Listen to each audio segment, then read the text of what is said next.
Good morning students, कैसे हैं आप सभी? अच्छे हैं? तो आपको पता है ना हमारे दिन की शुरुआत कैसे होती है? ईश्वर को धन्यवाद देके, ईश्वर का स्मरण करके। तो चलिए सभी मेरे साथ अपने हाथ जोड़िए, आंखें बंद करिए और मैम के साथ दोहराएंगे। शुभम करोति कल्याणम आरोग्यम गुण संप्रदाय शत्रु बुद्धि विनाशाय दीप ज्योति नमस्तुते।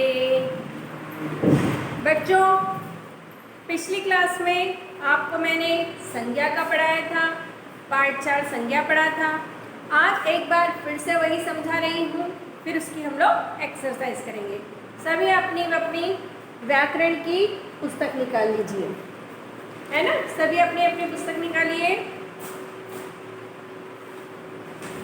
देखिए, हमने पढ़ा था संज्ञा क्या है। किसी व्यक्ति, वस्तु, स्थान, प्राणी अथवा भाव के नाम को संज्ञा कहते हैं, है ना? और पेज नंबर 131 निकालिए, है ना? देखिए यहाँ पे एग्जाम्पल दिए हुए हैं। ये सब क्या है? प्राणी। प्राणी मतलब जिसमें प्राण होता है। ये सारी चीजें क्या है? वस्तु, है ना? ये भी, और जिनका नाम हो वो संज्ञा होता है ना? जिसका भी नाम है वो संज्ञा है। बिना नाम के हम किसी चीज को नहीं पहचान सकते। तो ये सब क्या है? सब संज्ञा है ना? फिर स्थान, हर स्थान का अलग अलग नाम होता है, वह नाम कैसे जानते, है ना? फिर ये भाव है, ये बुढ़ापा है, ये बचपन है, ये मिठाई है, ये खट्टा है ना? तो ये सब क्या है? भाव है। तो इसके बाद हमने देखा था, अब हम देखेंगे संज्ञा के भेद। सभी लोग निकालेंगे अपनी पुस्तक में पेज नंबर 132, पार्ट 4 संज्ञा।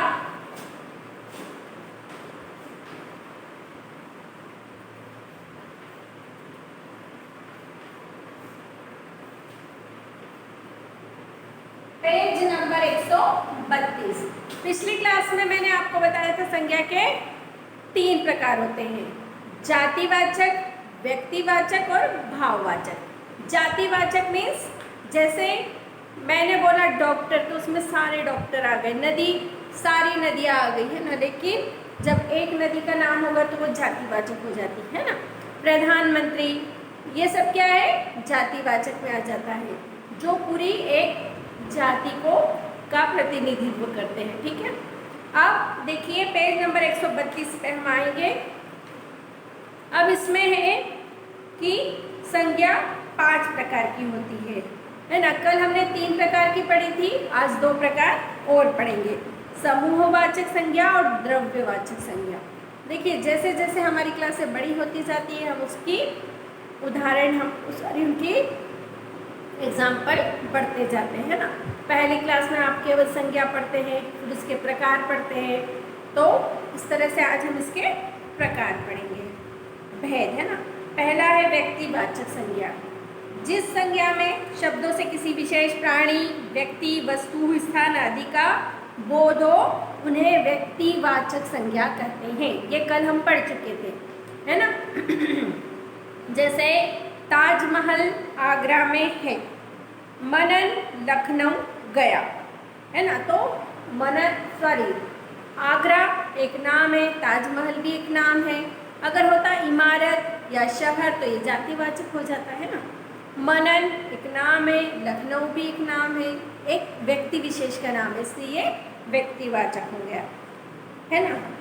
ताजमहल एक विशेष इमारत है, एक विशेष शहर का नाम है, व्यक्ति विशेष का नाम है, अतः यह सभी शब्द व्यक्तिवाचक संज्ञा है।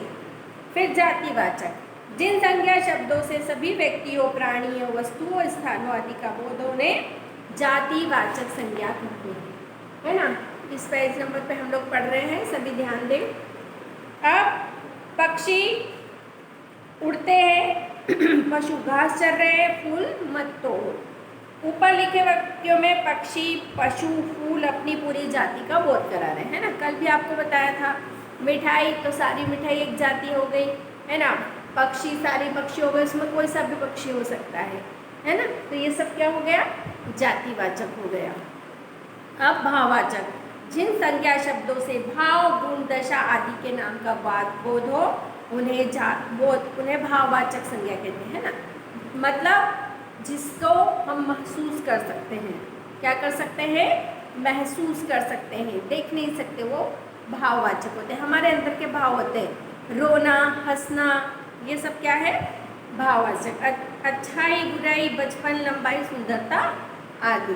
अच्छाई को आप क्या कर सकते हो? महसूस करते हो। कोई हमारे लिए अच्छा काम करता है तो हमें अच्छा महसूस होता है ना। बुराई भी हम महसूस करते, कोई बुराई करता है तो हमें बुरा लगता है ना। लंबाई हम देख के महसूस करते कि ये लंबा है, ये छोटा है। अब है समूहवाचक संज्ञा, है ना, जिन संज्ञा शब्दों से समुदाय, समूह या झुंड का बोध हो। अब जातिवाचक में क्या हो गया? केवल एक, जैसे मैंने बोला इसमें फूल, तो सारे फूल हो गए। लेकिन समूहवाचक किसको बोलेंगे? जहाँ पे कक्षा में बहुत सारे बच्चे बैठे रहते तो ये समूह हो गया, है ना। सभा ने समझते हो ना कि जहाँ पे बहुत, हम स्कूल में असेंबली होती है उसको सभा ही बोलते हैं, जहाँ पे बहुत सारे बच्चे एकत्रित होते हैं। भीड़ को भी समूहवाचक संख्या में बोलेंगे, जहाँ पे अधिक संख्या में लोग होते हैं, वो क्या होती है? समूहवाचक। सेना, कबीला, ये सब समूहवाचक संज्ञा में आता है। अब है द्रव्यवाचक संज्ञा, जिन संज्ञा शब्दों से किसी धातु, पदार्थ या द्रव्य के नाम का बोध हो उन्हें द्रव्यवाचक संज्ञा कहते हैं, है ना। जैसे सोना, चांदी, पीतल, पानी आदि, ये सब धातु के किसमें आ जाएगी? द्रव्यवाचक में, है ना। मटेरियल, जिसको क्या सब आप बोल सकते हो? मटेरियल, है ना। बाकी उसके बाद जब चीज़ बन गई सोने से तो ये क्या बन गई? माला बन गई, कान के बन गए, इनके नाम हो गए, है ना। लेकिन जब तक वो मटेरियल है तो द्रव्य रहेगी। आई बात समझ में? तो संज्ञा का है सार यही, सबके अपने अपने नाम। कल भी मैंने बताया था ना आपको क्लास में कि किसी भी व्यक्ति, वस्तु, स्थान, प्राणी आदि भाव के नाम को संज्ञा कहते हैं। अगर नाम नहीं होते तो हम कैसे पहचानते कि ये पुस्तक है? तो व्याकरण की पुस्तक है। अभी मैंने बोला ना आपको कि चलिए व्याकरण की पुस्तक निकालिए, है ना, चलिए पंखा चालू करिए, कुछ भी आप चीज़ों के जब नाम बोले जाते हैं तो आप तुरंत पहचान जाते हो बेटा। तो इन्हीं नामों को संज्ञा कहते हैं। आई बात समझ में? अब चलिए पेज नंबर 133 पे आएंगे, हम इसकी क्या करेंगे? एक्सरसाइज करेंगे, है ना। पहला है सही विकल्प के सामने सही का चिन्ह लगाइए। क जातिवाचक संज्ञा है ताजमहल, लाल किला, महल। ताजमहल, लाल किला और महल। तो जातिवाचक क्या हुआ इसमें? महल, है ना, क्योंकि ताजमहल और लाल किला तो नाम है, एक व्यक्ति विशेष हो गया ये। लेकिन महल क्या है? कोई सा भी महल हो सकता है, तो ये क्या होगा? जातिवाचक। ख द्रव्यवाचक संज्ञा है अंगूठी, सोना, चाकू। मैंने बोला ना जब तक चीज़ नहीं बनती तब तक वो द्रव्य है, तो अंगूठी तो वस्तु हो गई, नाम हो गया ना उसका। लेकिन सोना क्या है? द्रव्यवाचक। भाववाचक बुढ़ापा, आम, केला। आम तो फल है, केला भी फल है, नाम है इनके। लेकिन बुढ़ापा क्या हो गया? भाववाचक। तो अब मैं बोर्ड पे लिख रही हूँ, आप लोग नोट डाउन कर लेंगे।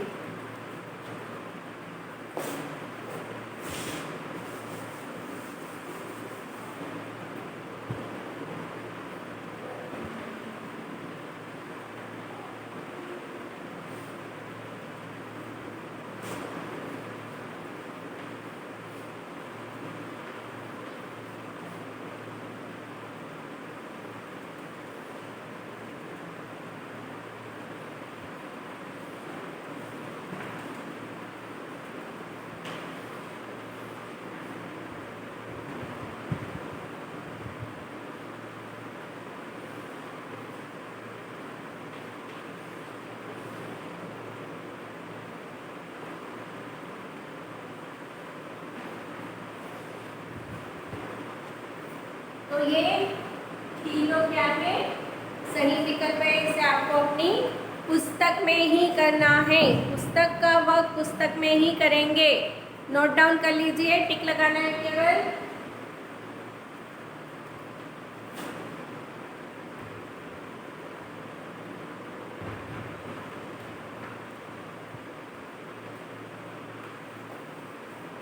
आपको सिर्फ टिक है और बुक में करना है, नोटबुक में नहीं करना है, ठीक है।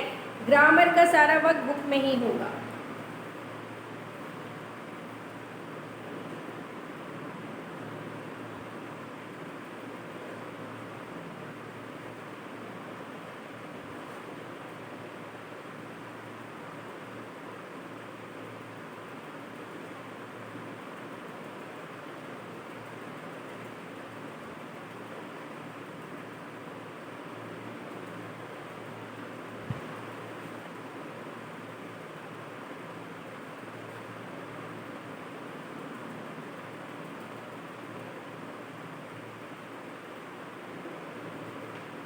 चलिए, केवल टिक लगाना था, इतना समय बाकी है। अब हम क्वेश्चन आंसर लिखेंगे, है ना।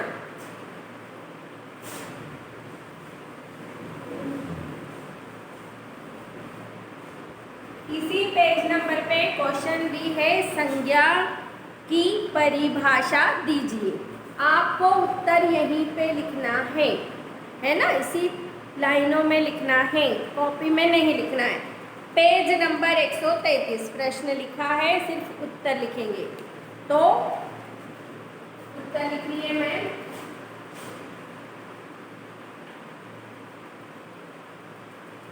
उत्तर को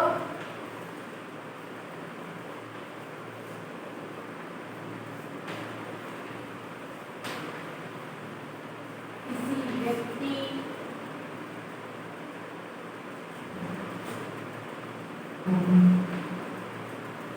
वस्तु, स्थान,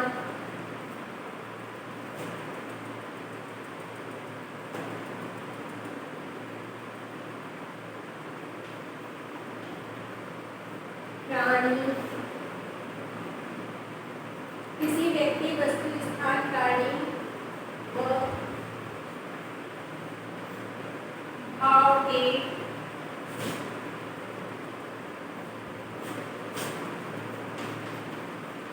नाम बताने वाले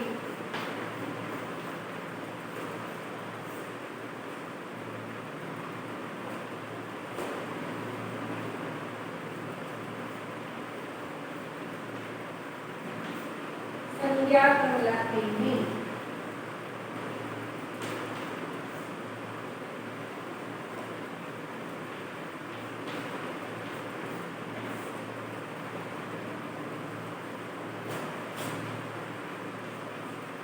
छोटी और सुंदर राइटिंग में लिखेंगे ताकि आपका ये आ जाए, है ना, सभी को दिख रहा है अच्छे से।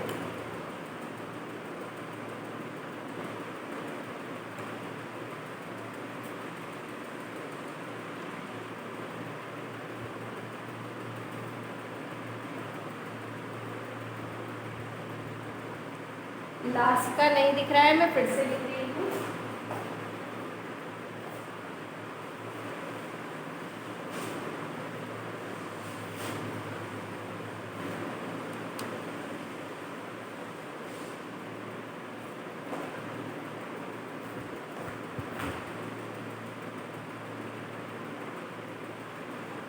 उत्तर को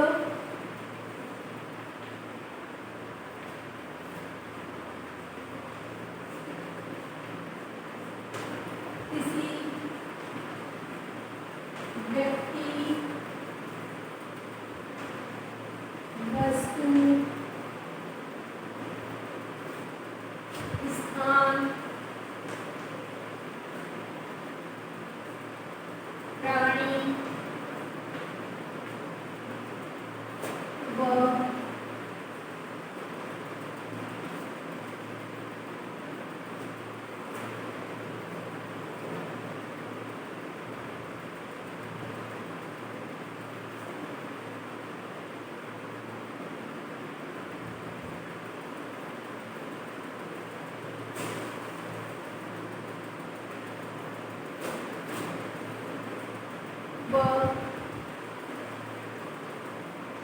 भाव के नाम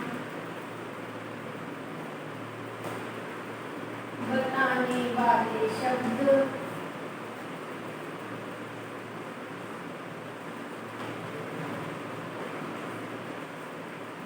संज्ञा कहलाते हैं।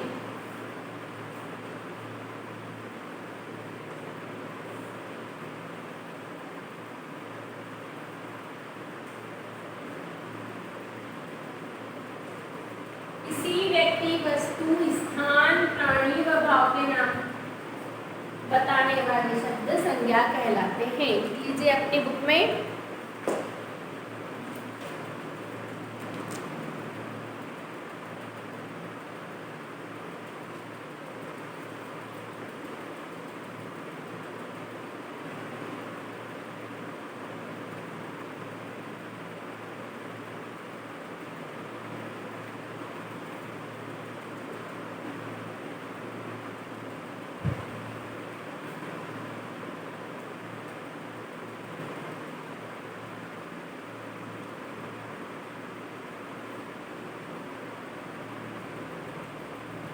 इसी में अगले पेज नंबर पे है कि संज्ञा के कितने भेद हैं, नाम लिखना है हमें। यहाँ पे है ना, ये वाला लिख लीजिए। नीचे मैं जब तक लिख देती हूँ उत्तर।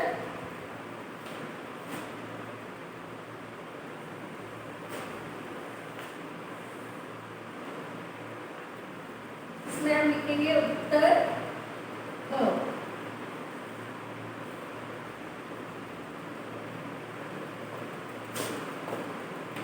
राइटिंग अच्छी लिखेंगे, ऐसे लिखेंगे ताकि आपको बुक में आंसर भी आ जाए और समझ में भी आ जाए, है ना। बहुत छोटे भी नहीं लिखना है, बहुत बड़े भी नहीं लिखना है।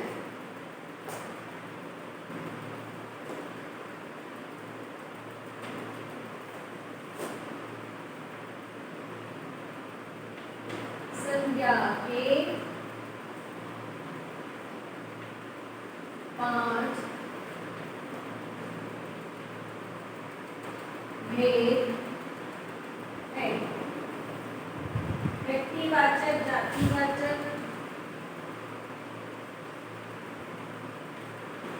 व्यक्तिवाचक।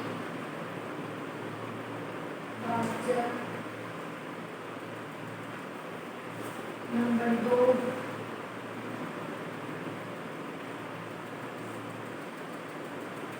जातिवाचक। नंबर 3 भाववाचक।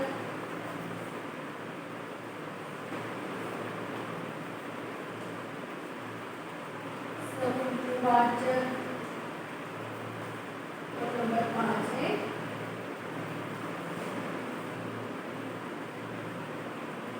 द्रव्यवाचक।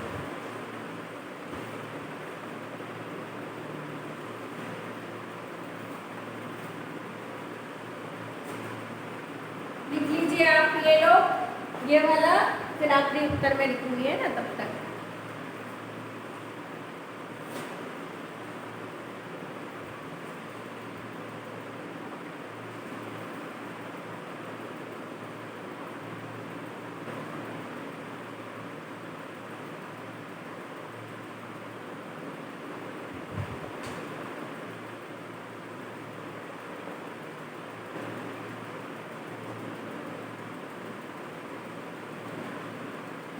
आप लोग इसमें भी वीडियो पॉज करके स्क्रीनशॉट ले सकते हैं, और अब तो ये वीडियो है आपके पास ही रहेगा, आप चाहे जब लिख सकते हैं, लेकिन ऐसा नहीं करना है। जब वीडियो गया है तभी लिखना है ना।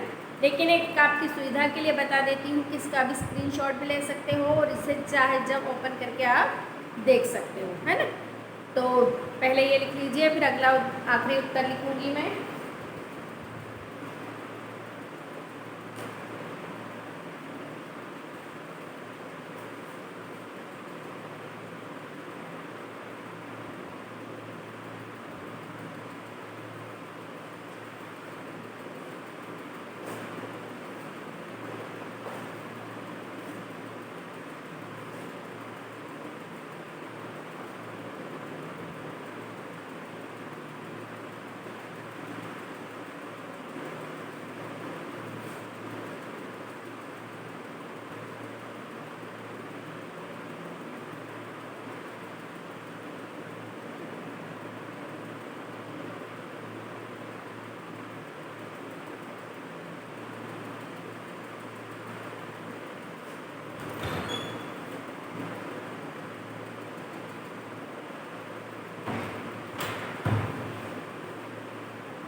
चलिए बेटा, अब मैं आखिरी उत्तर लिख रही हूँ, है ना।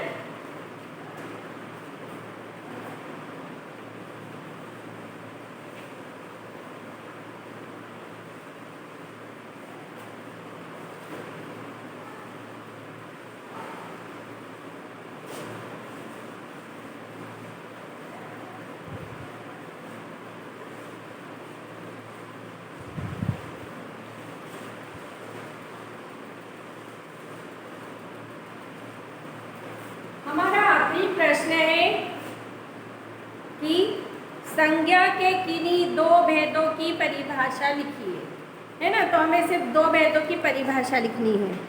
हम लिख रहे हैं जातिवाचक और व्यक्तिवाचक, है ना। उत्तर ग। पहले हम लिखेंगे व्यक्तिवाचक,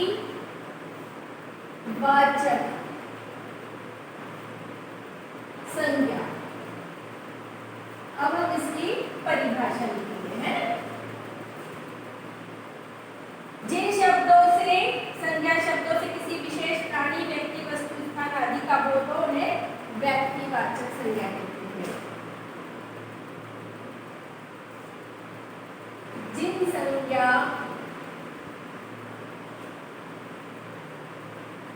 शब्दों से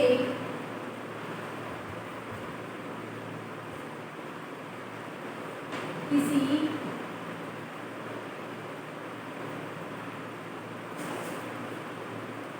नहीं लिखना,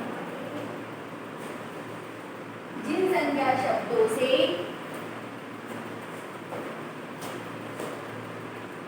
किसी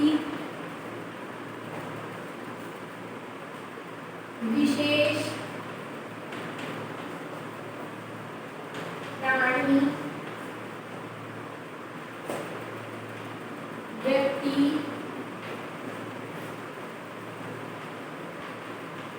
वस्तु,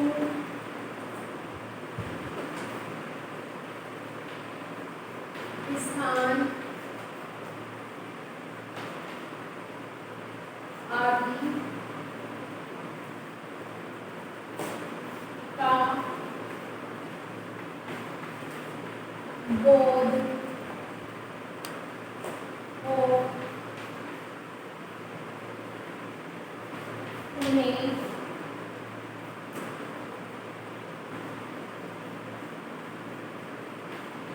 व्यक्तिवाचक संज्ञा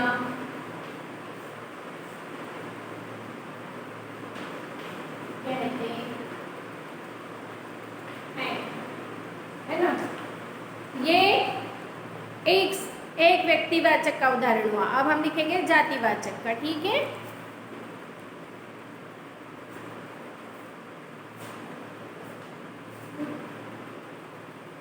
नंबर 2, जातिवाचक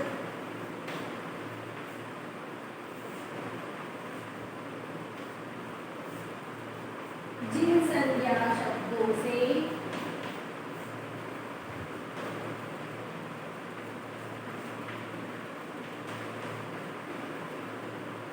किसी विशेष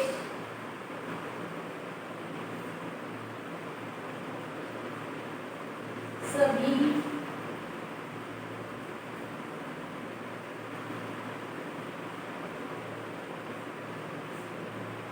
व्यक्तियों,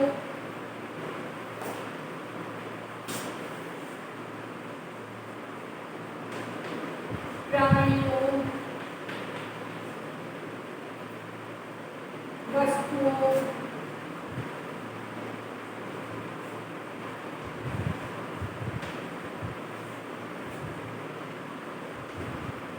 स्थानों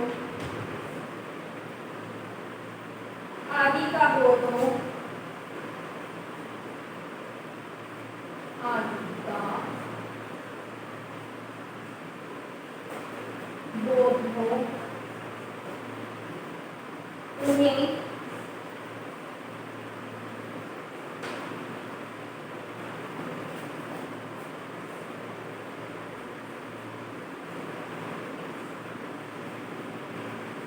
जातिवाचक संज्ञा कहते हैं। ये आपके आखिरी प्रश्न का उत्तर है। अगर आपकी बुक में नहीं आता है, इतनी प्लेस नहीं है, तो इसे आप क्लास वर्क में कर सकते हैं, लेकिन प्रश्न लिख के करेंगे, आई समझ में, और उसमें लिखेंगे व्याकरण से, है ना। आई बात समझ में। ये वाला उत्तर बड़ा है तो इसे आप अपनी किस में कर सकते हैं, क्लास वर्क कॉपी में, है ना। सभी को अच्छे से दिख रहा है ये।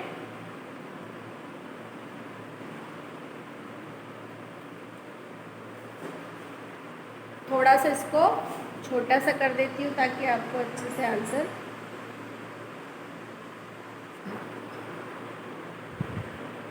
अब आपको ये पूरा दिख रहा है आंसर, आप लोग लिख लेंगे इसे वीडियो को पॉज करके, है ना।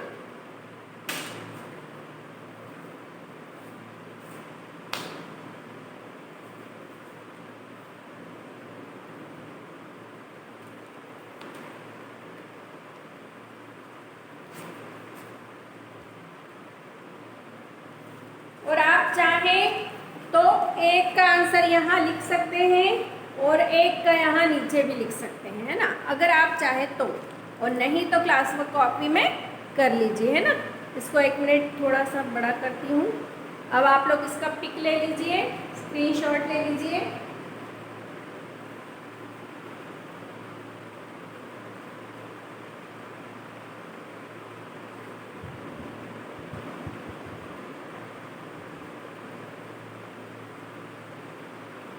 अब ले लीजिए, आप सारा दिख रहा है, कुछ कुछ छूटेगा तो आपको समझ में नहीं आएगा, है ना। तो चलिए आज की क्लास में इतना ही था, है ना। अगली क्लास में मैं आपको इसी के आगे की एक्सरसाइज करवाऊंगी, तो अपनी बुक लेके बैठना है, ठीक है। Okay, bye bye, good day, have a good day, have a nice day.